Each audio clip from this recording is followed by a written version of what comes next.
Hey, come on into my room. My name's ROmina and I'm in my 4th year of Honor Science and Psychology. I've been living in St. Paul since my 1st year.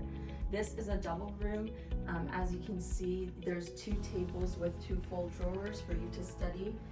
There's lots of storage for both you and your roommates to store your stuff, as well as lots of desk space for plants or actual study material. As you can see, these shelves hold all of my trinkets that I've collected over the years. There's a cork board that I can put all of my photos on, and it's just super useful. I'm able to have some of my personality in the room. The window leaves a big sill for me to put more plants on and a good view to look outside of. As we turn the corner, you'll be able to see kind of a private area around the barrier.